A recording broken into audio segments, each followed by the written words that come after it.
Hola, vamos a exponer el tema de las transformaciones del modelo educativo mexicano surgidas por los diferentes proyectos revolucionarios. Mi equipo se encuentra conformado por Aura Blandín, Alejandra Michelle, Ayala Ramírez, Brigitte Yuriana, Bautista Florentino Adriana, Cruz Ayala Stephanie, Escobedo Rivera Francisco, Guzmán Camacho Danara Guadalupe, Rodríguez Juárez Medicina Alejandra, Trinidad de la Rosa María Janet y su servidora Hernández Pérez Luisa Miriam. Los dejo con mis compañeros.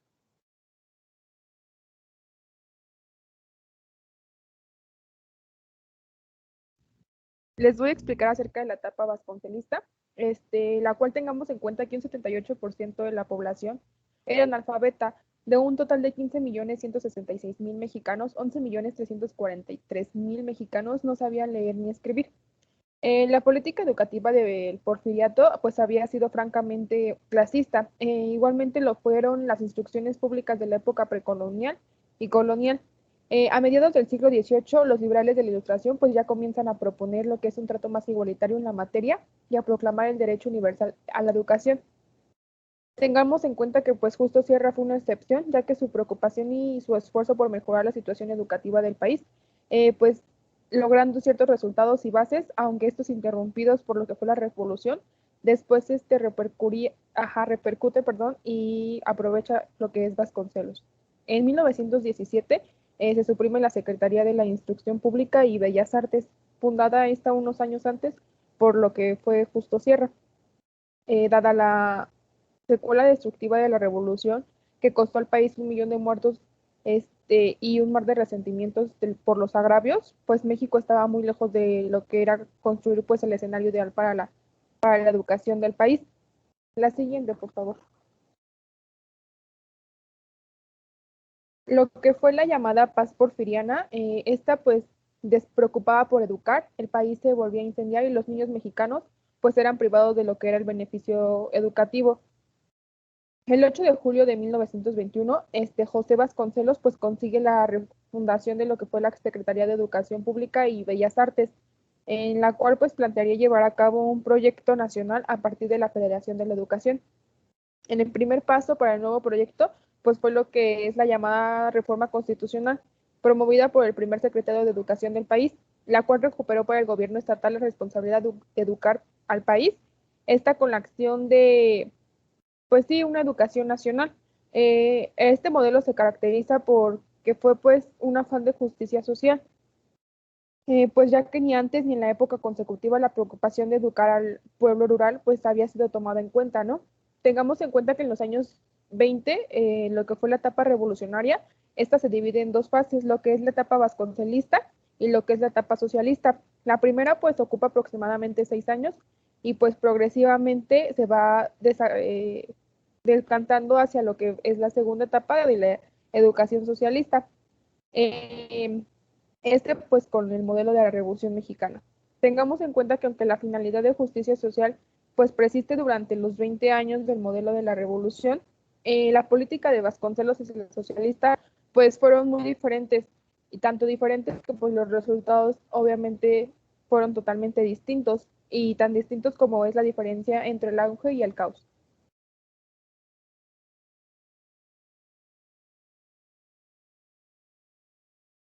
Primera variable tenemos el test nacional educativo y los educadores de México supieron formular un diagnóstico esperanzador que el político Vasconcelos asumió con energía, inteligencia y una pasión que caracterizaba. Otro punto es el proyecto vasconcelista. Vemos que se postulaba en una educación para todos los mexicanos, tanto para hombres como para mujeres. Estos sí eran capaces de unificar la nación mediante la superación del racismo y privilegiar las clases sociales, particularmente indígenas y campesinos.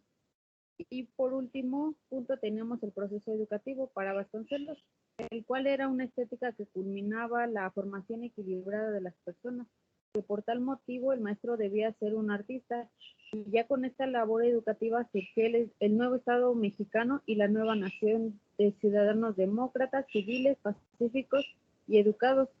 Siguiente, por favor.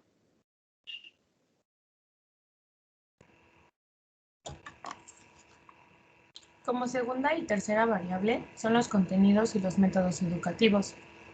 La educación se concibe por primera vez en nuestro país como una respuesta a las necesidades de las grandes masas populares, que en este caso son los indígenas y el campesinado.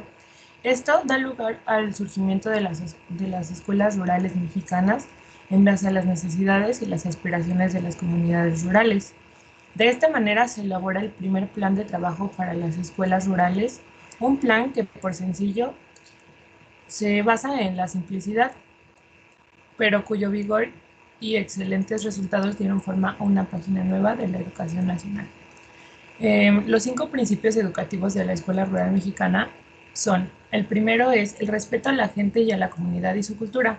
Este se basa en que la escuela es un medio donde el niño se instituye con lo que ve y hace, rodeado de las personas que trabajan, por lo cual no existen lecciones orales desconectadas de la realidad, ni programas desarticulados, ni horarios rígidos, ni reglamentaciones estrechas. La segunda es la escuela como respuesta a sus necesidades. En esta, la educación que promueve deriva de las relaciones del niño y del hombre con la naturaleza y con la sociedad. Se le debe educar por medio del trabajo cooperativo, práctico y de utilidad, y no de las simples y monótonas escrituras y lecturas con las que solo traen palabras sin mayor sentido. La tercera es la cultura y la inteligencia del maestro al servicio de las comunidades. En esta, las actividades que realiza sirven para explicar los hechos de fenómenos naturales y sociales, por lo que carece de programas estáticos que solo los profesores pueden entender, y lejos de reducir su proyección al sector infantil, se expande a toda la comunidad. La cuarta es la escuela como agencia cultural de la comunidad al servicio de todos.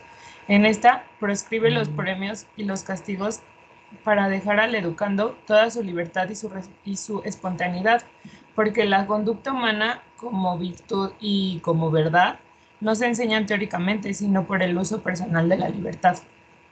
El 5 es la educación como aprendizaje para resolver problemas de sobrevivencia, y este es que sus objetivos de aprendizaje están dirigidos a incrementar y a mejorar las condiciones de sobrevivencia.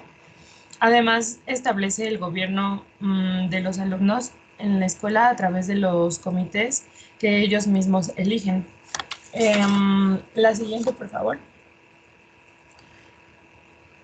Como cuarta variable es la organización escolar, y esta se basa en Vasconcelos, pues él recupera las ideas sobre la organización de la educación por medio de la federalización de la actividad educativa, planteada como un centralismo fuerte que proporcione orden y unidad, pero que ésta a su vez respete las características de cada comunidad, escuela y educando, basada en la sensibilidad que se fue perdiendo para caer en el centralismo autoritario y soberbio, rígido y masificador, que durante varias décadas ejercerá estas características solo para comprobar las absurdas que son, intentará una reforma timorata y tardía.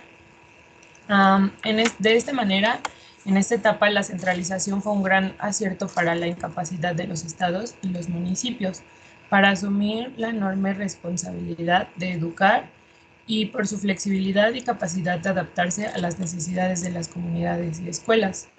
A partir de la década de 1960, se fue agotando su potencial de servicio y se empezó a convertir en una forma perversa de concentración de poder y autoritarismo, al servicio no de los educandos, sino de los intereses burocráticos y de un sindicalismo deformado, que nada tiene que ver con las luchas legítimas de los trabajadores de la educación. Dada la conciencia de que había proporcionar educación a todos los niños mexicanos, se incrementó significativamente la atención en las escuelas primarias, aumentando de manera importante el número de niños atendidos, particularmente en el medio rural, que eran los que nunca habían recibido atención educativa. También se desarrollaron campañas de alfabetización. Se atendió también, aunque no como prioridad, la educación media y la educación superior, y se estructuraron diversas redes de servicios de apoyo a las escuelas y a la actividad cultural. Siguiente, por favor, Laisha.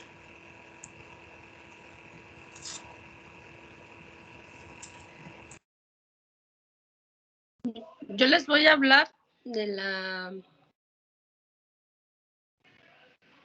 Yo les voy a hablar acerca de la quinta variable, que es la participación social en la educación. En esta variable, los padres de familia son los educadores. En los sistemas educativos, los alumnos deberían guardar una actitud de sumisión, pasividad, receptividad, con excepción de las escuelas que operaban en los hospitales y en los pueblos. También fueron mucho más abiertas al recibir la población que no fuera de la nobleza. En la sexta variable, el perfil del alumno, esta variable habla de la educación en indígenas. Hablar de los educadores indígenas quiere decir que los únicos que podían acceder a la educación en ese momento eran los de la nobleza y debían de ser varones. Las niñas y los adolescentes solían formarse en las escuelas hasta los 12 años para contraer matrimonio con alguien indígena educado en los frailes o en las mujeres de 12 años en adelante. La siguiente, por favor. Ya que se pretendía que en estos jóvenes salieran de las autoridades para gobernar los pueblos indígenas, así también los catequistas pues rigieran a los indígenas en esos momentos.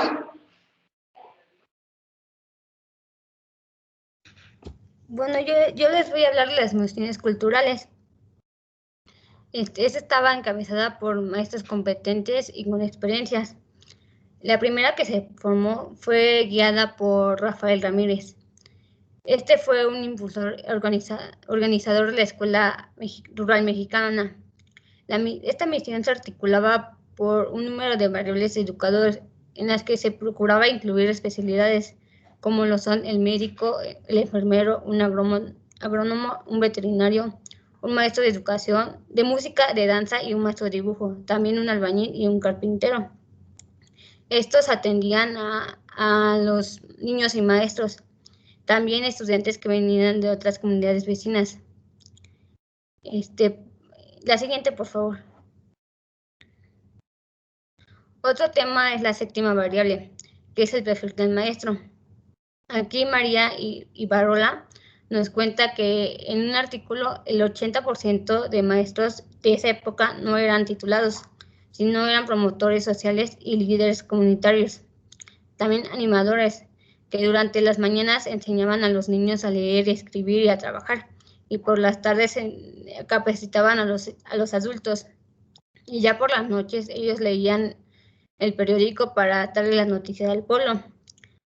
Bueno, Rafael Ramírez y Moisés eran dos personajes en la historia de México. Muchas escuelas llevaban sus nombres y representaban estereotipos de modelos de maestros vasconcelistas, además de haber vivido en una experiencia de ser docentes en sus mismas escuelas.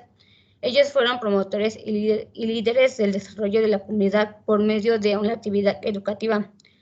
Luego ocuparon importantes cargos en la institución educativa, como el director o un coordinador. La siguiente, por favor.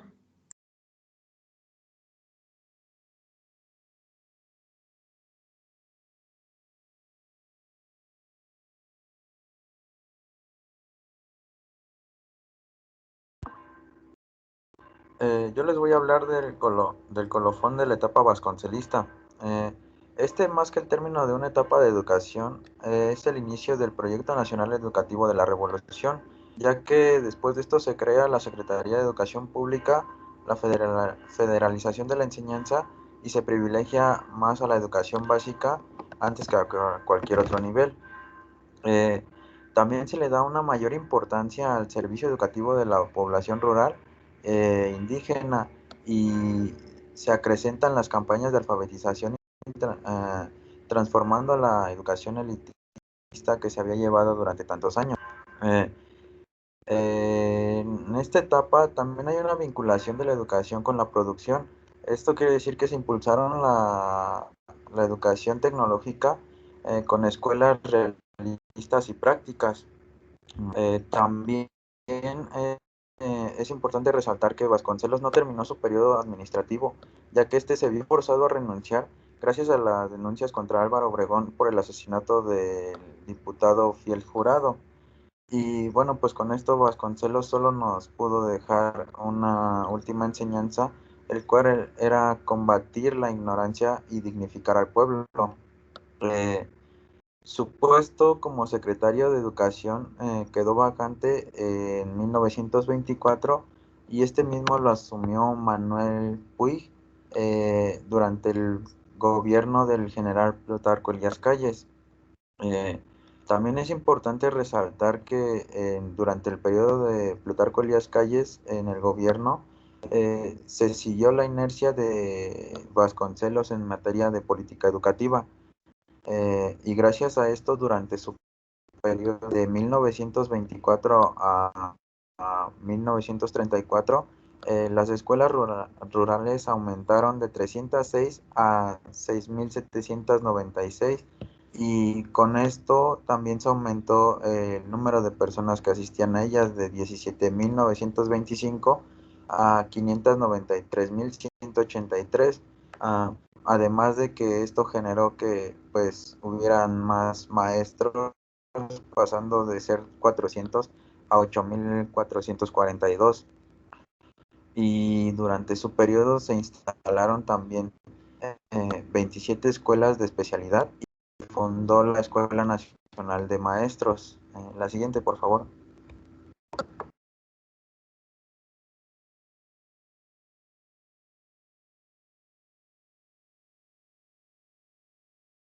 Bueno, ya después iniciamos en México con una etapa socialista, después de la revolución, obviamente, lo que trae un choque ideológico e intolerancia en el ámbito educativo. Como se viene mencionando desde anterioridad, José Vasconcelos fungió como un moderador y un conciliador entre los impulsos modernizadores y revolucionarios, lo que fue trabajado o prolongado, perdón, con Ramírez y Sáenz.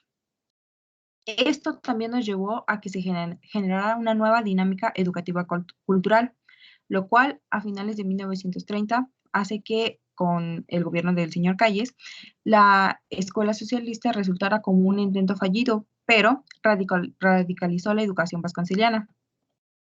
Eh, Esto nos llevó a un tono de intolerancia y agresividad, no solo con la educación religiosa, sino contra la religiosidad, ya que todo lo que no se considerara como científico se veía como que estuvieras en contra del progreso. Esta secuencia de los afanes revolucionarios tenían esa inspiración populista y socialista, lo que hacía que una vez más se dividiera la nación entre cómo se debería de educar o cuál era la manera más efectiva de educar para producir. Esta secuencia de los afanes revolucionarios nos llevó a que el país se encontrara en una división de poderes también. Después, con el gobierno de Manuel Ávila Camacho, la educación se convierte en una rutina burocrática, con lo que también se da el corporativismo y la corrupción. Portes Gil concedió la autonomía a la Universidad Nacional de México en 1929 como para minimizar los rasgos de violencia y, pues sí, afirmar un acierto en su gobierno. Recordemos que estos presidentes fueron postulados o fueron puestos durante el periodo del maximato en donde se supone debió haber gobernado el señor Álvaro Obregón, pero tras su asesinato hubo en ese periodo, en ese sexenio, 3 presidentes que estuvieron al mando. Entonces, después de este periodo llega el señor Narciso Basolos y generó reglamentos y medidas para hacer cumplir la normatividad que prohibía a los ministros religiosos impartir clases en las escuelas, quedando el artículo 3º redactado con las siguientes ideas.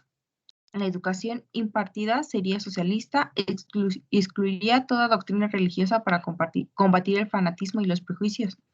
La segunda, el Estado será el encargado de impartir la educación primaria, secundaria y normal para tener una suficiente preparación profesional y será de igual manera para la educación de los obreros y campesinos.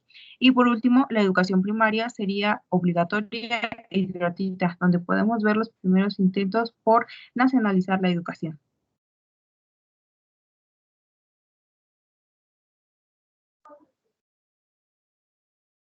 Bueno, yo les hablaré sobre la utopía educativa. Y bueno, Calle radicalizó las acciones de la modernización en el ámbito económico productivo, visualizando esta actividad como soporte estratégico de las transformaciones que se querían emprender. Alberto Padi tuvo gran influencia en la orientación de la economía, propugnaba el libre cambio con el eje rector de la economía, considerando que la libre actuación de las fuerzas del mercado ayudaría a crear la organización económica más apta y a la vez justa. Padi estaba convencido de las injusticias y desventajas del sistema proteccionista. Siguiente, por favor. Dentro de la utopía roblesiana y callista se consideraba lo importante el fenómeno de la pequeña propiedad, al cooperativismo agrícola y al espíritu empresarial, entrelazados con la educación, la tecnología, la banca, que son pequeños propietarios organizados en cooperativas de la producción agrícola. El gobierno realizó importantes aportaciones presupuestarias a la educación que se tradujeron en el considerable aumento de escuelas, maestros y población atendida en educaciones básicas. En 1934 se registraba la existencia de 8.437 escuelas primarias federales y en 1939 eran 12.879, lo cual indica que la SEP fundó 4.862 escuelas en este lustro. El que sigue.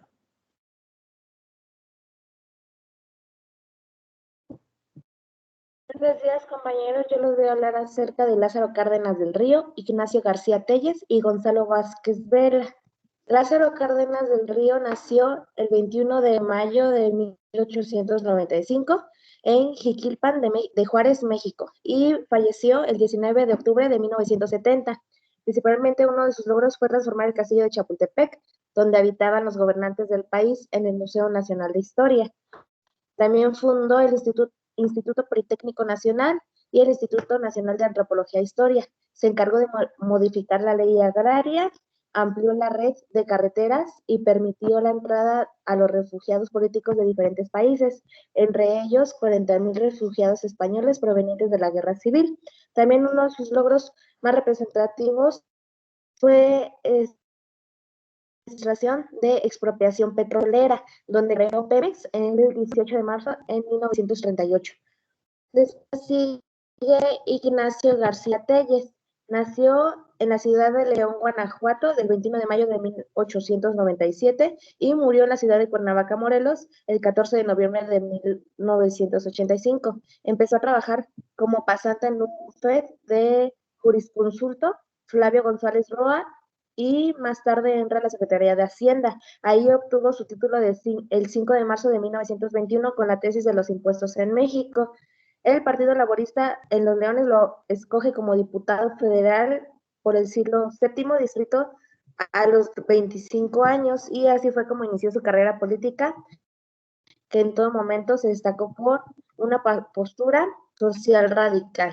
Después sigue Gonzalo Vázquez Vela, donde nació el 3 de julio de 1893 en Japalpa, Enríquez, México, y falleció el 7 de noviembre de 1963 en la Ciudad de México. Él propuso transformar la escuela primaria instructiva educativa con la participación directa de un Estado y fue la puesta en vigor a la ley del escalafón en beneficio de los profesores del país, en el cual eliminaba la discriminación de los maestros rurales, pues que se le asignaban las mismas categorías y salarios a los profesores urbanos. También nos habla de un trabajo manual.